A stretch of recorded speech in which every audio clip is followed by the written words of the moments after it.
Hey, y'all. I've entitled this little podcast, Ron Logan Admits to Killing Abby and Libby Again, because this is the second confession that we have from him. This one is from Ricci Davis, and it's much more detailed and in depth and much more clear that he, in fact, was the sole person responsible for these murders. And I, I, I know I'm going to be saying things that sound like I'm tooting my own horn here, but there's a reason why I'm going to go over some things that I got right, and that I know I got right from the Reese Davis confession. Um, and um, I'm, to my knowledge, the only one that has said that Ron Logan has been the only person responsible for this crime for the last 8 years. I don't know of anybody else that has said it was him and only him uh, for the last 8 years. And again, I'm not trying to be braggadocious. I'm just saying that because I mean, if there's somebody else, let me know. But um, I've intently studied this case and the images, and I'm coming to it with having done the work, having uh, knowing what I'm talking about because I've thought it out and I've spent countless hours on this case. So I'm yes, I'm tooting my own horn, but the reason I am is to show you that I have in fact done the work on this, and so you can trust me when I say when I talk about the water bottle or when I talk about his cell phone, his flip phone in his pocket. If you see what I've gotten right before, you'll know that I'm also right about those things as well. So let's begin. From the Reese Davis Ron Logan confession, we learn from this bullet point. Um, it says, first time he's seen them from property home. So the first time Ron Logan's seen the girls, them is the girls, was from his property home. And I bet most people blew right past this bullet point and didn't really understand what it's saying. Um, Ron Logan saw them from his house. Saw them got dropped off from his house. And let me play you something from a year ago that I mean, I've known this for a long time, but let me replay what I said about this. Now, Ron Logan had a clear view of the drop off location. In fact, I've drawn a line right here from Ron Logan's house to where the girls were dropped off. And I've showed a picture of his upstairs window where, using binoculars, he could have seen very easily, a half mile. And I've done it myself. I've got out my binoculars and looked a half mile, and I had no trouble seeing clear details. And so that was, I strongly believe, how Ron Logan knew the girls arrived. He didn't know what girls they were. I don't imagine. Although there is some indication that he knew Abby's mom, and Ron Logan might have known Abby, um, uh, which we'll get into later. But certainly it's within the realm of possibilities that he saw them get dropped off. I believe he did. And I believe he had pre-planned this and was watching the drop-off location and was watching other people on the. Okay, so this is some work I'd done years ago, and kind of got a good understanding of how this crime occurred. Probably this is probably some stuff I did 5, 6 years ago, maybe even more, that I sent into the tip line. So um, this is relying on past work, but it helped me understand the case um, by understanding how it started, how it all began. So yeah, Ron Logan saw them get dropped off from his house, so it makes perfect sense that he would confess to Ricci Davis that the first time he had seen them was from his property house, home. All right, so this next little bullet point was that Ron Logan admitted that he burned hiking boots, gloves, and a bag. Well, if he burned gloves, that means he was wearing gloves. Um, and to my knowledge, I don't know of anybody else saying that the bridge guy had gloves on, except me. Um, I, I don't think anyone else has said that he saw him from his house either. But again, the reason I'm telling you this is not to boast. It's simply so you can trust me when I, I say I know what I'm talking about when it relates to other things. So this is something I said about his gloves also like a year ago. Right here. You can see, and it took me a while to understand this, so I understand if you don't accept this right away. But you could see the yellow glove.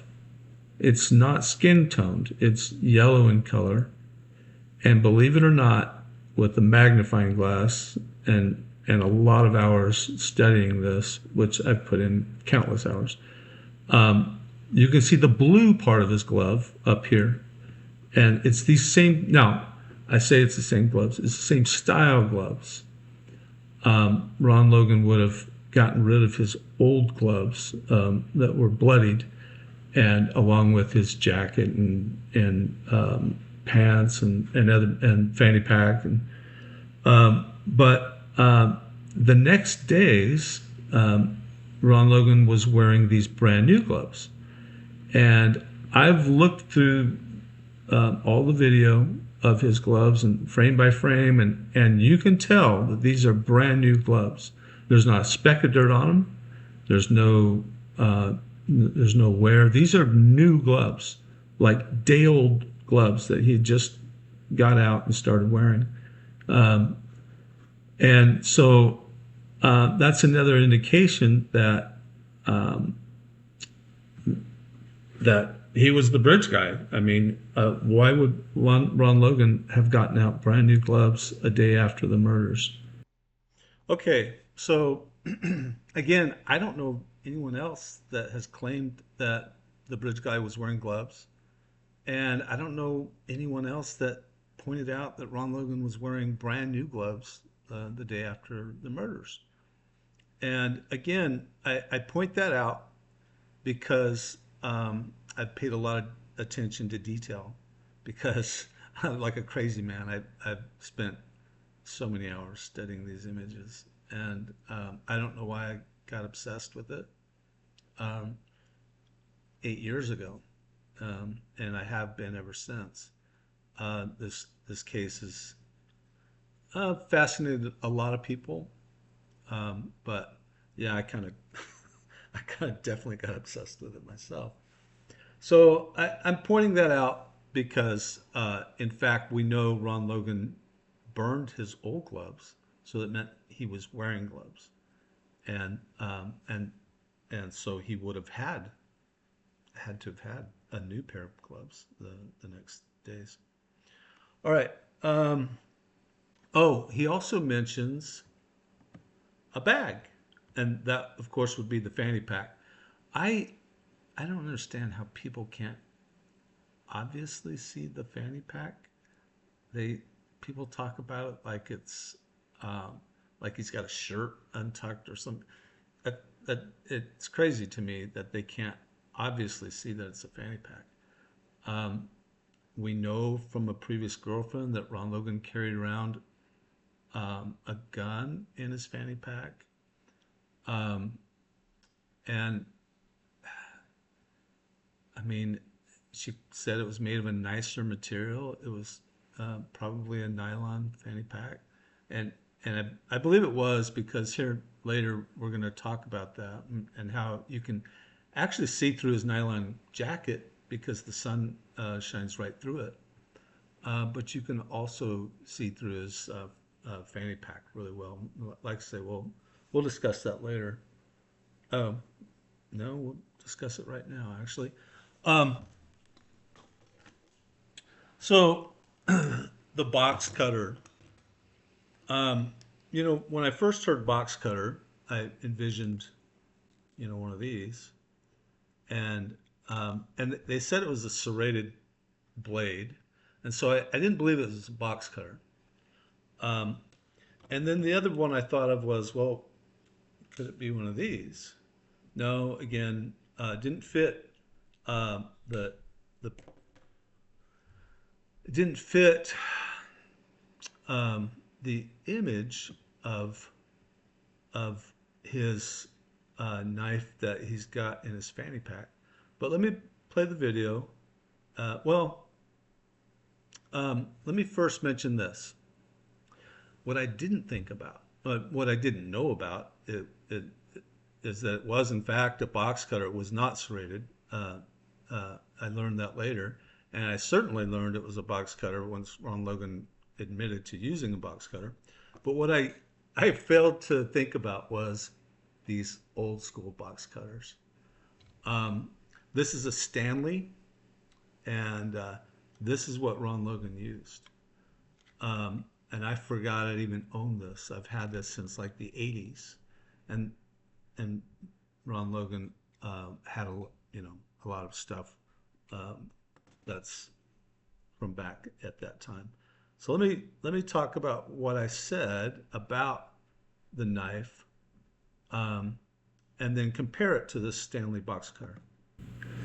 And so this is the knife reflecting, and it's the metallic part that's reflecting. And I don't know if the knife was completely metallic, um, or if it was, or if it was just the blade that was showing. Um, so this knife is about 5 inches long. Uh, Ron Logan's knife, if you compare it to the water bottle, was about 4.5 inches long. And so pretty close to this knife. And but a significant amount of it was metallic, showing. I'll show a different image. This is a different image of the knife, but you can still see it's a pretty good amount of it is metallic, and it shows up on many images. But these are some of the ones that show up better.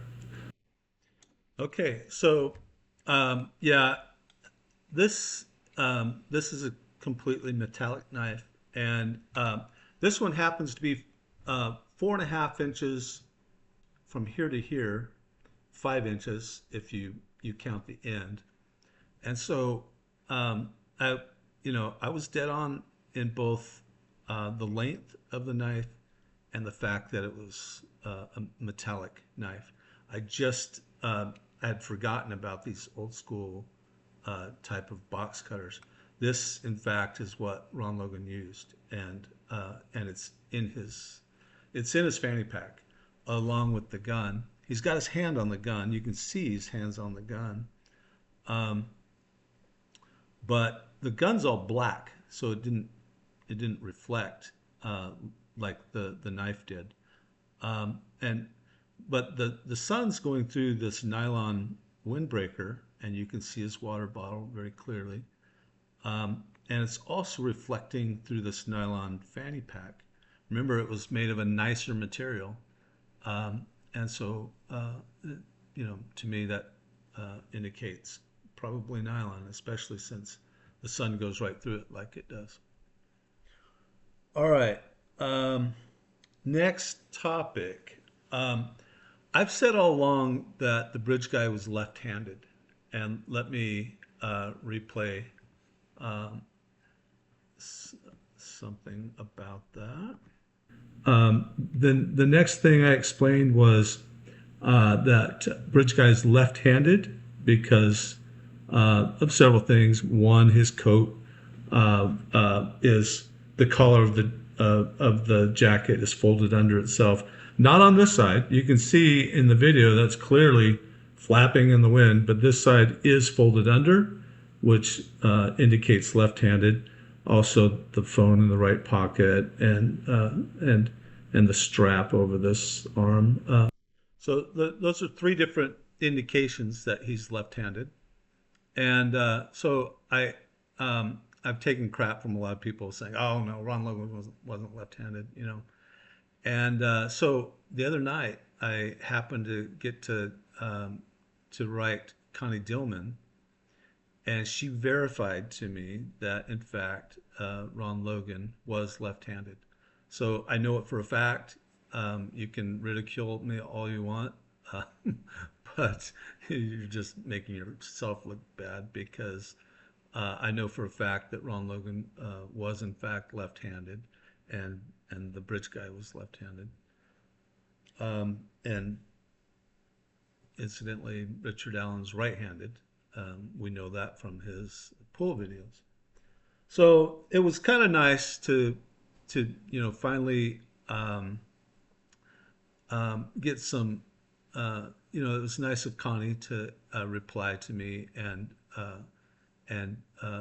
verify that, because that's a really important piece of evidence that, again, no one else has pointed out that I know of. And it really took, it took some really deep thought to figure out the fact that he's left-handed. Um, so back to the gloves. Um, Keep in mind, Ron Logan uh, threw away, burned, I should say, his bloodied gloves, and so started wearing those brand new gloves the next day. Well, this video that Fig had submitted of Ron Logan at the transfer station has Ron Logan wearing his brand new gloves. That's how I knew that this video was not from the day the girls were killed, but from, a few weeks later. I knew that, well, the timestamp was off. That's one way I knew. But the real way I knew that this was false was the fact that Ron Logan was wearing brand new gloves in this video. And now, Fig solves what I believe was used in this case. I think he tried to do the right thing. He realized he was used, um, probably by the prosecution, because he and Slick Nick were kind of um, sending messages back and forth, and were thick for a while there. And and I think Slick Nick possibly used him to put out this false information. Um, Now, Fig has since deleted this off his site. He knows that this was false, and good on him. I'm impressed with someone who, once they realize it's false, that they pull it off the line. Uh, and um, and so I think what happened was, um, Slick Nick, knowing that after they arrested Rick Allen, they figured out that it really was Ron Logan that committed these crimes. And to save face, they couldn't just let Rick Allen go. They had to to carry it through. And so they did a lot of very devious things, and I think this was one of them. I think they intentionally sent Ron Logan transfer station video from a few weeks later um, to Fix Solves, and used him and said, "Hey, here's some. We want to give you this. We don't. It doesn't have a timestamp. If you want to make one, why don't you just make one, attach it to it. So, um, and that way you'll get to show people that it couldn't have been Ron Logan because he wasn't even dressed the same way as he was on the bridge. And and by the way, why don't you send me back a copy so I can keep it as evidence. So it's kind of a circular deal where Slick Nick can send out a video, have someone alter it, and submit it back to him, and now he can claim it's evidence. Somebody submitted it as evidence, and likely entered it as, oh, Ron Logan transfer station video from 2/13/17. Somebody submitted this to me as evidence. Um, I I really think that that's what went on here, and I would really love someone to interview Fig. I think he's ready to tell the truth. He wants to do the right. I truly believe he wants to do the right thing. If he deleted this off of his site, I really believe he would be receptive to telling his side of the story, what happened. And then I'd love for the defense to look through all their files and see if they can find the actual transfer station video. I I think it very possibly could have been deleted. Um, and and if they didn't delete it, they at least buried it under a name that would be very hard to find. And so there's a big story to be told here if someone would just get a hold of Fig and find out what happened here, because I think there was some real malfeasance that went on with this. Because a lot of people, once they saw this, they're like, "Oh, it couldn't have been Ron Logan. He's dressed differently." Well, yeah, he was dressed differently. He's got brand new gloves on because he burned his old gloves, and he's wearing different clothes because he got rid of his old clothes. Um, that's why he looks different here. But that was intentional. This wasn't accidental. There's a big story to be uncovered here still. Um, it's been it's been really fun listening to Michelle after dark. She's done a great job with this timeline, this 414 meters. That she's she's so close. You could tell she's very wise, and she's this close to getting it completely figured out. I'm like, oh, Michelle, she figured out that Ron Logan came to this part of the bridge. She knew he came from his shortcut trail. She's got that figured out. She knows he came at 2:09, and she knows they got filmed at 3:13. I'm like, Michelle, what's the difference there? What's the time difference there? Just say it. It's 4 minutes. It's 4 minutes, Michelle. Um, and because she had just got through saying it takes 4 minutes to get across this bridge. And so I was really wanting her to do that. But she's on the right track. I know she's going to get there. But the 414 meters, she's dead on. She's got it down. She knows. She knows. He took her up this, possibly up this hill a tiny bit, and they had a um, a disagreement.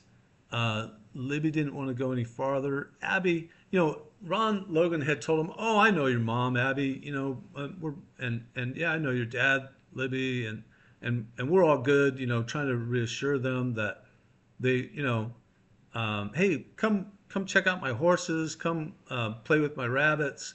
And so Abby was like, "Yeah, I want to see some horses." And Ron Logan knew how to play young girls. He'd done this in the past, multiple times with a 13-year-old and a 14-year-old. He would use his horses to get them over to his house, or to be able to interact with them.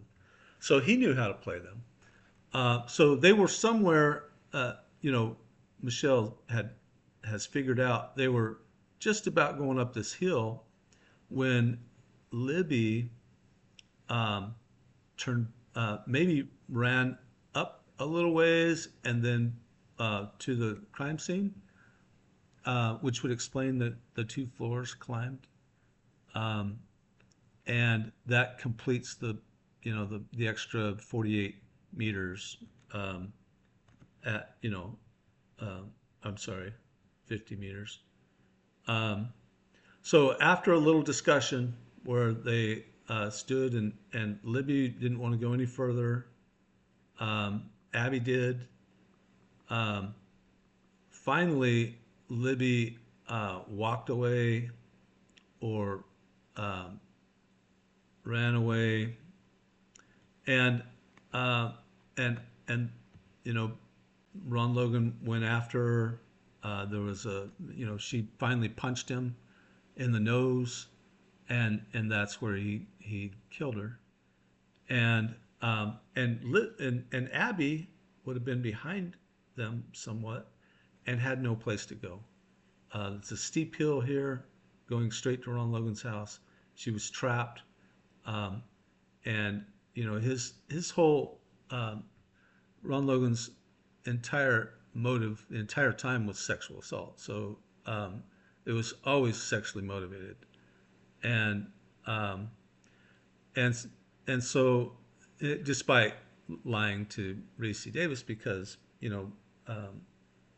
child predators are not looked at kindly in prison, and so he embellished that part of it, um, just to just for his own sake. But really, really impressed with Michelle. She's right on it, and she's really got this figured out. Now she's perplexed with these 2 floors climbed. I think that happened here, but she's actually even solved that with her own iPhone 6. She did some steps up a hill, and it took several minutes to register those floors climbed. So even she's really figured this out, that these floors climbed happened somewhere in here, but it just took time to register them. So um, that's uh, she's actually even even figured that out. It didn't post until maybe, I don't know, 5 minutes later, or whatever. And that happened when she went on a walk with her iPhone 6, is it didn't post till minutes later. So the reason I want you to know that I have been right about everything up and about this case is not to brag, or you know say I told you so. It's so you understand that there's more to this case that hasn't been discovered yet, and it's hard evidence. It's his flip phone in his pocket. I've showed that multiple times, and it's so obvious that it's his flip phone, and it's the exact same dimensions as Ron Logan's flip phone. It's his water bottle in his pocket. It's his binoculars in his pocket. It's all this evidence. It's the you know it's the Stanley box cutter. It's clearly shown in his fanny pack. Um, that's why I want to gain your trust, so that you can not think I'm too crazy. Um, had to be a little crazy to spend so much time in this case, but I have enough wits about me that I did um, I did do my research. That's why I spent the time. I spent you know, a lot of time thinking this through. And so if you can trust me about things that I was right about, maybe you'll look into other things that I've mentioned. As always, thank you for your time.